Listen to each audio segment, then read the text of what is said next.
유다 왕 여호람에 대해서 하나님 말씀을 전하겠습니다. 옹고이 지신이라는 말이 있습니다. 옹고이 지신. 옛 것을 통해서 새 것을 배운다. 우리가 지금 배우고 있는 열왕기하의 배경은 지금부터 3000년 전의 일입니다. 우리나라로 말하면 아직 고구려 신라 백제가 태동하기도 전 고조선 시대 때 있었던 일입니다. 그러나 이 옛 것을 통해서 우리가 새 것을 배우는데, 우리 하나님은 예나 지금이나 장래나 전혀 변함없으신 분이기 때문에 옛날에 그 하나님의 역사를 통해서 우리가 지금도 변함없으신 하나님의 은혜와 사랑을 믿고 따르게 됩니다. 오늘 한 왕의 일생을 통해서 과연 우리가 무엇을 배울 것인가 잠시 생각을 해보도록 하겠습니다. 열왕기하에서는 주로 엘리야와 엘리사를 통해서 저 북쪽 나라, 북쪽 이스라엘 왕국의 나라의 왕과 엘리야, 엘리사 선지자의 활동상을 통해서 우리가 하나님의 역사를 배웁니다. 그런데 갑자기 오늘 8장 16절부터는 밑에 남쪽 왕의 한 왕 여호람을 기록하고 있습니다.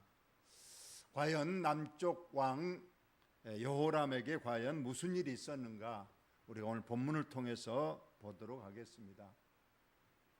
이스라엘의 왕 아합의 아들, 여기 이스라엘은 아까 북쪽 왕입니다. 북쪽에 유명한 그 악한 왕 아합이 있는데, 그 아합의 아들 요람이 왕이 된 지 5년에 이제 남쪽 나라 유다의 왕이 그 당시 여호사밧이었는데, 여호사밧이 왕이 되었을 때 갑자기 그의 아들 여호람에게 왕위를 물려줬다. 원래 왕은 아버지 왕이 죽고 난 이후에 물려받는 것이 순리적인데, 오늘 여기에서는 여호사밧 아버지 왕이 살아 계신데도 불구하고 아들이 왕이 되었다. 물론 그 이유는 밝히지 않습니다. 아마 병이 들었던가 혹은 다른 피치 못할 사정이 있었는지 모르지만 아버지가 살아있는데 아들 여호람을 왕으로 세웠다. 이때 여호람 왕이 나이가 32세입니다. 왕이 될 나이는 어떤 왕들은 어린 나이에 대해서 그 어머니가 막 통치를 하고 섭정을 해서 혼란이 많습니다만, 이 여호람은 32세의 왕이 돼서 능히 왕위를 잘 펼칠 수 있는 그런 좋은 때에 아버지로부터 왕위를 물려받았습니다. 근데 조금 아쉬운 것은 왕을 8년을 했다는 겁니다. 32세에 왕이 돼서 8년 다스리고 죽고 그의 아들이 왕이 됩니다. 40살에 죽었으니까 조금, 지금으로 말하면 아주 젊지만 그 당시에는 거의 50이 안 돼서 수명이 있었기 때문에 그렇게 아주 젊은 나이는 아니라고 봅니다. 그러면 이 여호람 왕이 32세의 왕이 돼서 8년 동안 다스렸는데, 과연 하나님 보시기에 어떻게 칭찬을 받았는지 책망을 받았는지 한번 그것을 봅니다. 그가 이스라엘 왕들의 길을 가서 아합의 집과 같이 하였으니, 실상은 남쪽 왕들은 주로 선한 왕이 많이 있었습니다. 그의 할아버지나 그의 증조 할아버지는 아주 선한 왕으로서 아주 하나님을 잘 섬기는 왕이었습니다. 그런데 지금 이 여호람은 북쪽 이스라엘 왕들의 길을 갔다고 했습니다. 자기 할아버지나 증조 할아버지의 신앙을 본받아서 선정을 베풀어야 되는데, 저 북쪽 이스라엘 왕, 북쪽 나라 왕은 한 명도 선한 왕이 없습니다. 전부 다 하나님을 떠나고 우상을 섬기는 왕이었는데 왜 남쪽 나라 왕이 북쪽 나라 왕들의 그 왕의 길을, 악한 길을 갔느냐? 이유가 나와 있습니다. 세 번째 줄 인원부터 한번 읽어봅시다. 시작. 이는 아합의 딸이 그의 아내가 되었음이라. 그가 여호와 보시기에 악을 행하였으나. 왜 남쪽 왕인데 북쪽 나라 악한 왕들의 모습을 본받았는가? 이유는 자기 아내 왕비가 북쪽 가장 나쁜 왕 아합의 딸이었다. 이 아합의 아내는 또 가장 악한 왕비 이세벨이고, 그 이세벨은 저 북쪽 나라에서 하나님을 모르는 나라에서 온 이 나쁜 여자였습니다. 그러자 이 딸도 어머니를 본받아서 아주 우상을 섬기는 딸이었는데 왜 북쪽 나라에서 남쪽 나라 왕으로 시집을 왔는가? 이건 우리가 다음에 이제 또 배우게 되겠지만 실상은 남과 북이 적대 관계도 있었지만 어떨 때는 저 아람 북쪽 이방 국가가 쳐들어오면 남북이 또는 손을 잡고 그 적군들을 물리쳤던 경우가 있었습니다. 그래서 서로 손잡고 좋을 때도 있었는데 그때 왕들, 즉 오늘 여호람 왕의 아버지하고 저 북쪽 왕 아버지 아합 왕하고 서로 친해져서 사돈관계를 맺었다는 거예요. 북쪽 아합의 왕은 내 딸을 너에게 주겠다. 남쪽 여호사밧 왕은 내 아들을 우리 결혼시키자 해서 남북 간의 사돈관계를 맺게 됐습니다. 그러나 이것은 결코 좋은 일이 아니었다는 거예요. 여러분, 인생의 중요한 결정 중에 하나는 아내를 선택하는 일입니다. 물론 그것도 우리가 하나님께서 짝지어 주신다고 하지만 우리가 충분히 오랫동안 기도하고 또 우리가 믿음에 우리가 확인도 하고 해서 신중하게 해야 되는데 우리가 젊었을 때는 그런 것보다는 외모를 많이 본다든가 경력이나 이런 것을 보기 때문에 상당히 어려움도 있습니다. 그러나 우리 신약에서도 우리 주님께서 절대로 어둠의 자녀와 멍에를 함께하지 말라고 한 것은 거기에 믿지 않는 자와 멍에를 같이 하지 말라. 이 말씀은 이 멍에를 같이 한다는 것은 동업 관계도 있을 것이고 그 중에서도 중요한 것은 결혼입니다.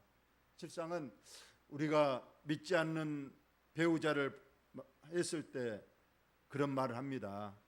내가 어떻게든 개종을 시켜서 믿게 할 테니까 걱정하지 마시라고, 일단 결혼만 허락해 주십시오 하고 부모에게 말한 경우도 있습니다만 이것이 절대로 자기의 뜻대로 되지 않음을 우리가 보게 됩니다. 그리고 그것 때문에 어려움을 겪는 가정들을 많이 봐왔습니다.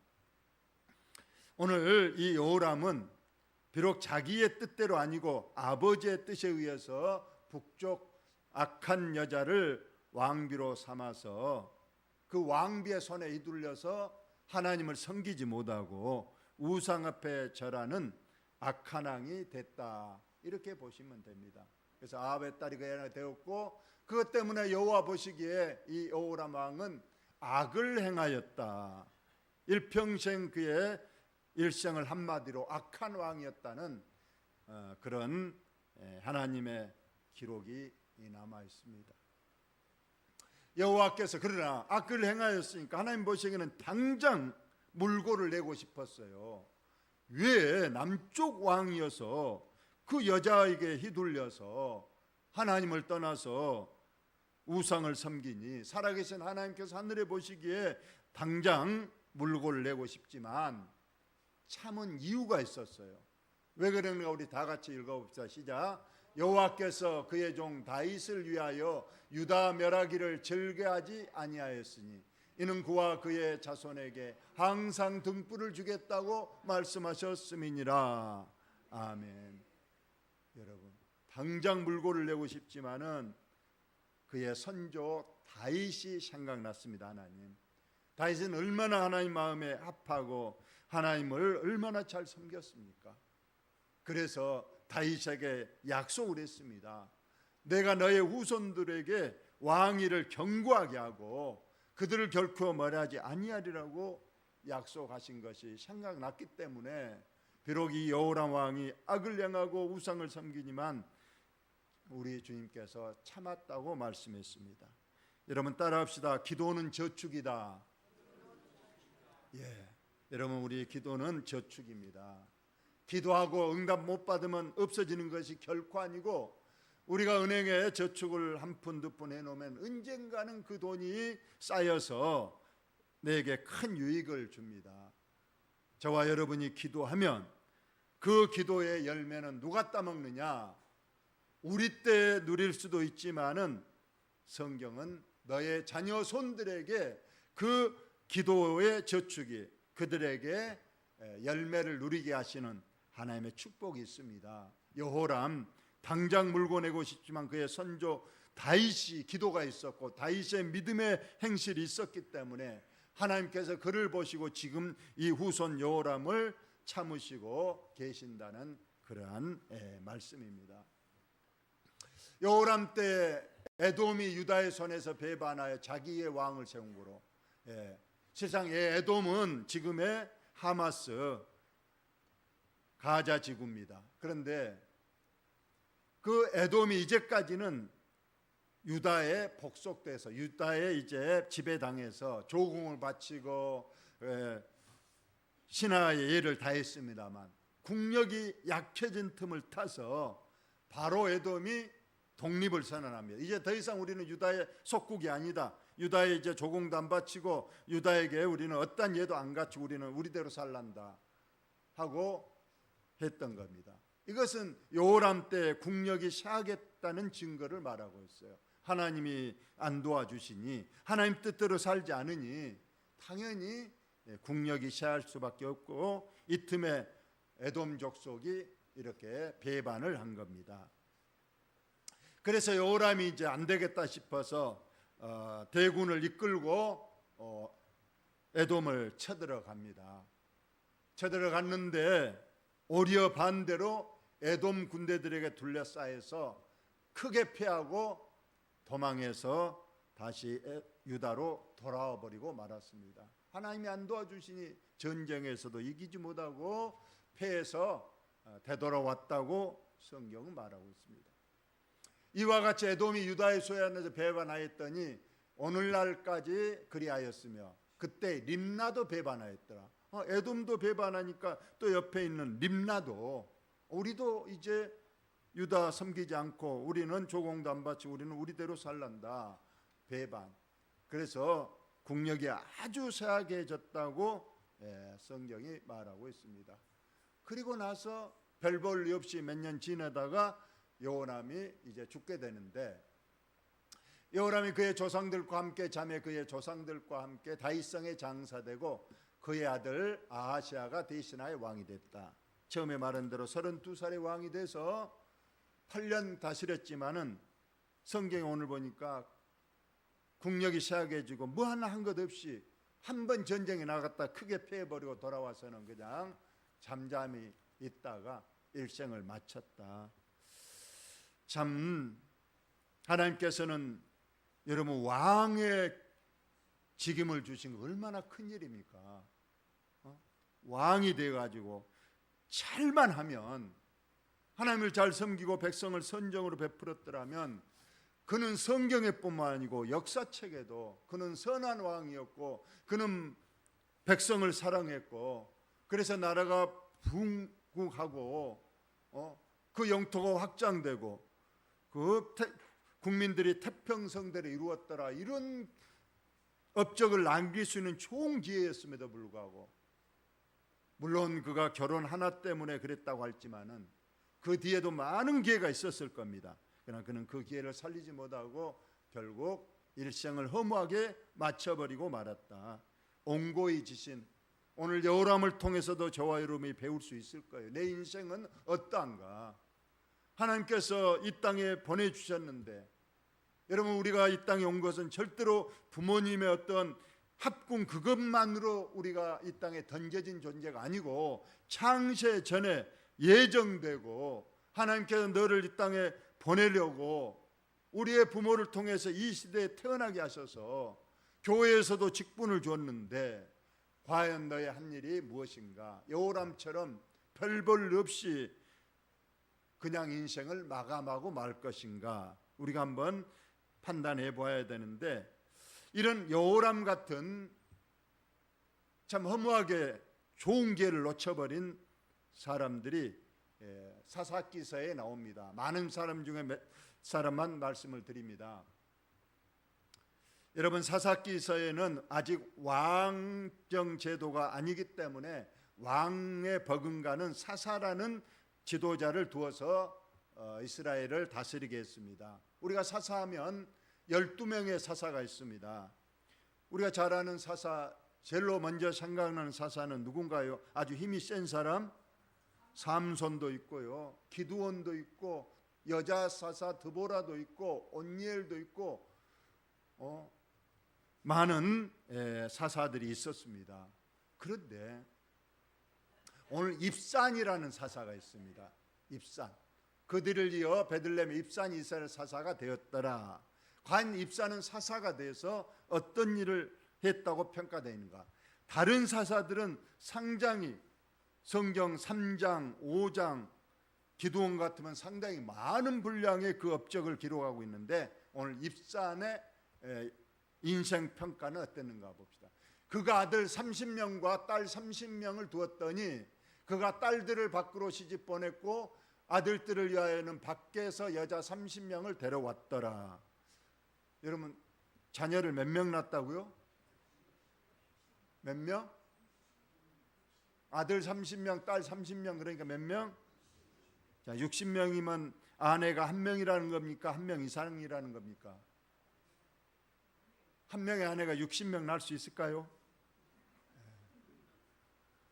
아마 아내를 많이 뒀던 것 같습니다. 많이 둬서 아들 30명, 딸 30명을 뒀습니다. 그리고 그는 사사로서 적군들을 물리치고 백성을 돌봐야 되는데 30명 시집 보내고 장가 보낸 일로 일생을 마쳤다. 그가 사사가 된 지 7년이라 입산이 죽음에 베들레헴에 장사됐다.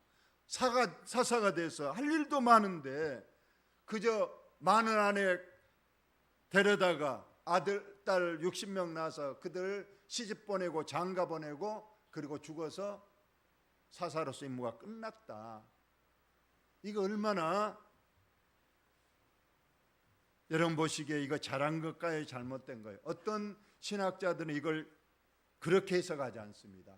왜냐하면 이때는 적군들이 쳐들어오지 않았기 때문에, 나라가 태평했기 때문에 전쟁에 나갈 일이 없어서 그저 자식들 뒷바라리하고 태평성대하다가 죽었다, 이렇게 긍정적 평가도 하지만은 실상은 벌써 우리 하나님의 율법인 일부일처제를 배반하고 오죽했음사 적을 것이 없어서 딸아들 시집 보낸데 일생 쏟다가 끝나고 말았다. 혹시 저와 여러분도 그저 일생을 자식들 뒷바라지하고 그것으로 내가 모든 하나님의 뜻을 이루었다고 편히 주님 앞에 가시려고 생각하는 분 계십니까? 입산과 같이. 두 번째 사람 봅시다. 그들을 이어 스불론 사람 엘론이 이스라엘 사사가 되어 10년 동안 이스라엘 다스렸다. 엘론도 10년 다스렸습니다. 사사가 돼서 옛날에 왕 이상으로 권력을 잡은 지도자였습니다. 과연 그는 10년 동안 무엇을 했는가? 스불론 사람 엘론이 죽음에 스불론 땅 아일론에 장사됐더라. 이 사람은 아예 아무런 적을 것이 없어. 그냥 10년 사사로 이름만 있다가 죽어서 장사 지냈더라. 얼마나 참 서글픈 인생입니까? 그래도 뭐 하나 백성을 사랑했다든가 뭘 도와줬다든가 뭐 하나 적을 것이 없어서 그냥 10년 사사로 있다가 죽어버렸다. 그래서 땅에 묻어버렸다. 어떤 사람의 묘지명에는 그렇게 돼 있다 그래요. 내가 왔다가 죽노라. 다음 봅시다. 그들을 이어 비라돈 사람 힐렐의 아들 압돈이 이스라엘 사사가 됐더라. 압돈. 자, 이는 무엇을 했는가? 그에게 아들 40명, 손자 30명이 있어 어린 낙이 70마리를 탔더라. 압돈이 이스라엘 사사가 된 지 8년이라. 8년 있는 동안에 여기도 마찬가지 아들 40명, 손자 30명에게 어린 낙이 70마리를 탔더라. 어린 낙이 70마리 지금으로 말하면 뭐예요? 자가용을 70대 사주었더라. 그리고 죽었다. 사사로서 돈을 좀 모았는지 아들 30명, 손주 40명, 이들의 아들 40명, 손자 30명, 70명에게 자가용 사주고 태평하게 세상을 떠났다. 혹시 저와 여러분도 맨 처음에 입산처럼 그냥 시집 장가 보내는 것으로 만족하지 않고 재산 좀 물려줘서 그들에게 자가용쯤 또는 집 좀 사주고 그것으로 만족하고 주님 나라에 갔다, 이런 평가. 다른 일이 할 수 없었을까요? 우리는 여러 가지 이러한 일을 통해서 오늘 하나님 앞에 우리 인생을 되돌아보시기를 바랍니다. 우리에게 귀한 직분을 주셨습니다. 여러분 묘지명에 혹시 자녀들은 여러분의 부모니까 좋은 말을 쓸 수 있겠지만 하나님께서 하늘나라에 가면 생명록이 있고 행위록이 있는데 행위록은 우리의 일생을 그대로 적어놓은 책일 겁니다. 우리는 열왕기상 역대상하를 통해서 그 인생을 하나님 보시기에 악을 행하였더라, 하나님 보시기에 선을 행하였더라, 하나님 보시기에 하나님의 말씀에 잘 순종했더라, 하나님 말씀을 거역하고 그를 왕으로 세운 것을 하나님께서 후회하셨더라, 여러 가지 평가로 말씀하고 있습니다. 오늘 여호람 왕이라든가 몇몇의 사사들처럼 그저 이름 없이 혹은 그저 자식들 뒷바라지하고 그들에게 얼마쯤 재산을 물려주고 가는 것으로 우리 생을 마치려고 하지 마시고, 우리가 좀 더 남은 여생 교회를 위해서, 하나님을 위해서 하나님 보시기에 평가될 만한 일을 한 줄이라도 남길 수 있는 저와 여러분들 다 되시기를 예수님의 이름으로 축원을 드립니다. 하나님 우리 아버지,